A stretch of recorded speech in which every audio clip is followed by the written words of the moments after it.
नमस्कार दोस्तों, मैं राकेश नंदी। मेरी चैनल में आप सभी का बहुत-बहुत स्वागत है। दोस्तों, म्यूचुअल फंड इन्वेस्टमेंट का बहुत ही फेमस प्लेटफ़ॉर्म है पिगी, जो जून में अपना कामकाज बंद करने वाला है। कंपनी ने हाल ही में अपने सभी कस्टमर्स को एक ईमेल के थ्रू इंटीमेट किया है। कई यूज़र्स अपनी चल रही इन्वेस्टमेंट स्कीम है, एसआईपी और टैक्स के साथ लेन-देन के रिकॉर्ड तक पहुंचने के लिए बहुत ही कंसर्न है। कंपनी ने ईमेल के थ्रू कई सब्जेक्ट के ऊपर बहुत सारे इन्वेस्टमेंट स्कीम के ऊपर अपनी क्लैरिफिकेशन दी है, ताकि ग्राहकों को उनके एसआईपी, डिलेड रिडम्पशन और डिविडेंड के पे आउट को मैनेज करने में आसानी रहे। सो पिगी को बंद होने के लिए लोगों के दिल में बहुत सारे कन्फ्यूजन है और बहुत सारे सवाल है। दोस्तों, इन्हीं सवालों के जवाब हम इस वीडियो में जानने की कोशिश करेंगे। शुरू से आखिर तक दोस्तों मेरा वीडियो ध्यान से देखिए। अगर दोस्तों वीडियो पसंद आता है तो लाइक कीजिए। फाइनेंस से रिलेटेड ऐसी अपडेटेड इन्फॉर्मेशन पे दोस्तों मेरा चैनल सब्सक्राइब कीजिए और बेल आइकन दबाइए, ताकि आने वाले हर एक वीडियो की इन्फॉर्मेशन आपको रेगुलरली मिलती रहे। तो आइए दोस्तों शुरू करते हैं आज का वीडियो। दोस्तों, म्यूचुअल फंड इन्वेस्टमेंट का बहुत ही फेमस प्लेटफॉर्म है पीबी, जो जून में अपना कामकाज बंद करने वाला है। कंपनी ने हाल ही में अपने सभी कस्टमर्स को ईमेल के थ्रू ये बात की जानकारी दी है। कई यूजर्स अपनी चल रही इन्वेस्टमेंट स्कीम, एसआईपी और टैक्स के साथ लेने की रिकॉर्ड के लिए बहुत ही कंसर्न है। कंपनी ने ईमेल के थ्रू बहुत सारे सब्जेक्ट के ऊपर क्लैरिफिकेशन दिया है, ताकि ग्राहकों को उनके एसआईपी, डिले रिडम्पशन और डिविडेंड पे आउट को मैनेज करने में मदद मिल सके। दोस्तों, ईमेल के अंदर कंपनी ने 30 मई 2025 को ये डिक्लेयर कर दिया था। बहुत सोचने के बाद हमने पिगी ऐप और वेब पोर्टल के आगे के डेवलपमेंट और सपोर्ट को बंद करने का फैसला कर दिया है। प्लेटफॉर्म 1 जून से 30 दिनों के अंदर ऑफलाइन हो जाएगा। तो दोस्तों, इससे रिलेटेड बहुत सारे सवाल है।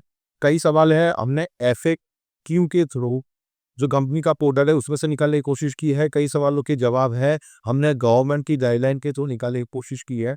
दोस्तों, ये सवाल जो कस्टमर्स के मन में आते हैं और जनरली किस तरह से इनके अंदर से बाहर निकल सकते हैं, ये सवाल और सवालों के जवाब दोस्तों आगे मैं आपके सामने रखने वाला हूँ। दोस्तों, वीडियो को बहुत ही ध्यान से देखिए।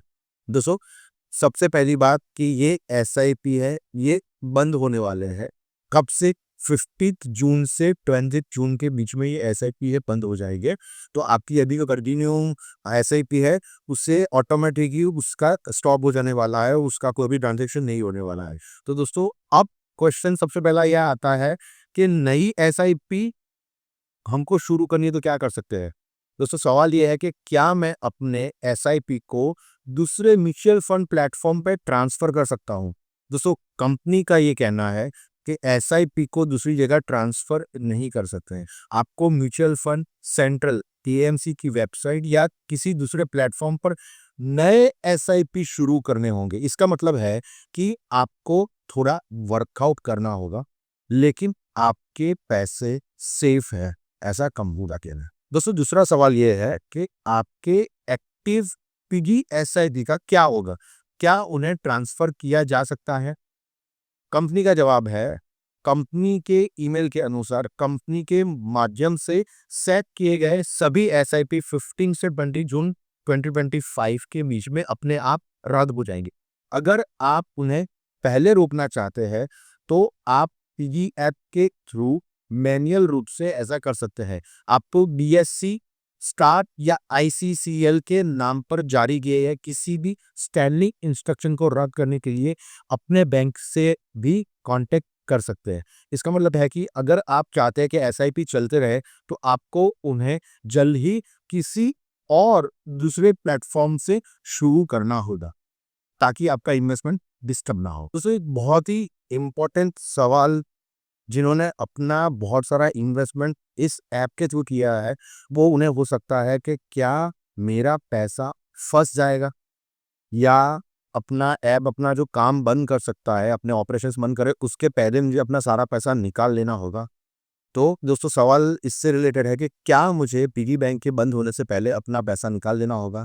तो दोस्तों, जवाब है कि आपका पैसा फंसने वाला नहीं है, सिर्फ ये ऐप बंद होने वाला है। आपकी mutual fund unit fund house और उनके आरटीए, सीएएमएस या के फिनटेक के पास रहती है। पिगी सिर्फ एक देखने या लेन-देन करने का ज़रिया है। ऐप के बंद होने के बाद भी आप पर्सनली एएमसी या आरटीए पोर्टल या उनके मोबाइल ऐप पर लॉगिन कर सकते हैं। जब भी आपको सभी होल्डिंग्स का स्नैपशॉट चाहिए, तो सीएएमएस या एमएस सेंट्रल से कंसोलिडेटेड अकाउंट स्टेटमेंट सीएएस का आप रिक्वेस्ट कर सकते हैं। और दोस्तों दूसरा बहुत ही इंपॉर्टेंट सवाल यह है कि मेरी जो एक्टिव एसआईपी है उनका क्या हो? क्या उन्हें ट्रांसफर किया जा सकता है?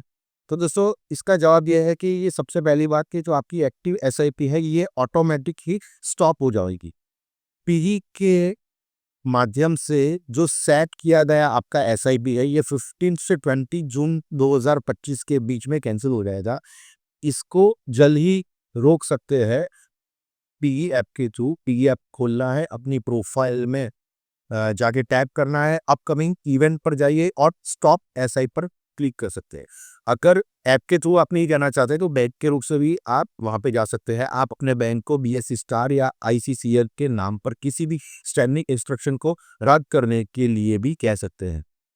दोस्तों दूसरा एक सवाल है, क्या इसका ट्रांसफर पॉसिबल है कैंसलेशन होने के बाद?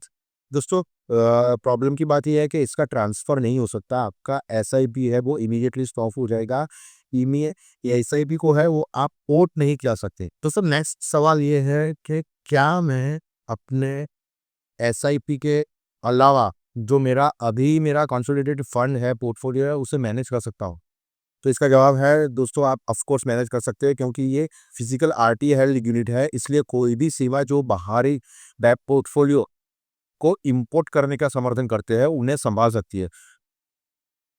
पॉपुलर ओपिनियन ये है कि एमएफ सेंट्रल फंड हाउस या RTA portal app third party investment app जो आपको करंटली फोलियो को लीक करने देते हैं उनकी सपोर्ट टीम से जांच करिए। और इसका मतलब है कि आपके पास अपने म्यूचुअल फंड को मैनेज करने के लिए बहुत सारे ऑप्शंस है। आप दूसरे प्लेटफॉर्म के थ्रू भी आप जा सकते हैं और इसे लिंक करवा सकते हैं, लेकिन करंट एसआईपी है वो आपकी चलेगी नहीं। आपका जो फोलियो है वो एमएफ के थ्रू और सेंट्रल एमएफ के थ्रू आप जाके नए ऐप से लिंक करके आपके एसआईपी को आप कैरी ऑन कर सकते हैं, लेकिन इसके लिए आपको वर्कआउट करना बहुत ज़रूरी है। दोस्तों नेक्स्ट क्वेश्चन है, पीई के जाने के बाद मुझे टैक्स स्टेटमेंट कैसे मिल सकते हैं? जनरली ये होता है कि हम ऐप के थ्रू टैक्स के जो स्टेटमेंट है वो निकाल सकते हैं और हमें आईटीआर फाइल करने में इसकी मदद मिल सकती है। अभी आईटीआर की भी डेट आई है। तो दोस्तों आप कैपिटल गेन रिपोर्ट के थ्रू इसे कर सकते हैं। एमएफ सेंट्रल या सीएएमएस दोनों ही समय समय पर कैपिटल गेन का स्टेटमेंट देते रहते हैं। इसका मतलब है कि आपको अपने टैक्स स्टेटमेंट आसानी से मिल सकते हैं, कोई बाधा नहीं होगी। क्या मेरा पर्सनल डेटा अभी भी सेफ है? ये बहुत ही इंपॉर्टेंट क्वेश्चन है दोस्तों। इसके अंदर हमारी फाइनेंशियल डिटेल्स है, हमारी पान कार्ड की डिटेल्स है, ये सारी डिटेल्स इसके अंदर इंक्लूड हो चुकी है। तो क्या ये अभी भी सेफ है या नहीं, ये जानना बहुत ज़रूरी है। तो दोस्तों कंपनी स्टैंडर्ड डेटा रिटेंशन का जो रूल है उसका पालन कर रही है। इसका मतलब है कि आपकी पर्सनल इंफॉर्मेशन है ये अभी भी सेफ है। दोस्तों पीई के बंद हो जाने की वजह से उन लोगों को काफ़ी असर पड़ने वाला है जिन्होंने अपना रिटायरमेंट प्लान इस ऐप के थ्रू प्लान किया हुआ है। अपनी बहुत सारी सेविंग है, फ्यूचर गोल्स है, वो इस ऐप के थ्रू उन्होंने इन्वेस्ट किए हैं। तो इस टाइम पे उन्हें लग सकता है कि इस बात पर खतरा है और इस प्लेटफॉर्म को यूज़ करने के बाद क्या उनके पैसे फंस तो नहीं गए हैं? दोस्तों इसी से रिलेटेड मैं नेक्स्ट वीडियो बनाने वाला हूँ जिसके अंदर हम पूरा पीई का एनालिसिस करना चाहेंगे। अगर इस तरह से कोई कंपनी बंद हो जाती है तो उसका सामना हम कैसे कर सकते हैं? ये जो बंद होने के बाद पोर्टफोलियो फँस जाता है या फिर फँसे हुए पोर्टफोलियो के अंदर से हम किस तरह से उसमें बाहर निकल सकते हैं, उसी के बारे में दोस्तों डिटेल वीडियो मैं बनाने वाला हूँ। दोस्तों अगर आप ये वीडियो देखना चाहते हैं तो एक बार कमेंट ज़रूर कीजिएगा ताकि नेक्स्ट वीडियो है वो बनाने में आसानी रहेगी। अपने सवाल भी है इसके अंदर आप शामिल कर सकते हैं। आशा है दोस्तों ये वीडियो आपको पसंद आया होगा। और दोस्तों आपको अगर फाइनेंशियल नॉलेज आपका बढ़ाना है तो डिस्क्रिप्शन के अंदर में मैं 2 बुक आपको रेफर कर रहा हूँ, the intelligent investor and the rich dad poor dad. ये दोनों बुक के ज़रिए आप अपना फाइनेंशियल नॉलेज है वो बढ़ा सकते हैं। एटलीस्ट आपको फाइनेंस के अंदर इंटरेस्ट नहीं है तो फाइनेंस के अंदर आप इंटरेस्ट क्रिएट कर सकते हैं। शुरू से आगे तक दोस्तों वीडियो देखने के लिए बहुत-बहुत धन्यवाद। दोस्तों इसी तरह से सपोर्ट कीजिएगा और वीडियो को लाइक कीजिएगा, चैनल को सब्सक्राइब। मिलते हैं दोस्तों नेक्स्ट वीडियो में। धन्यवाद।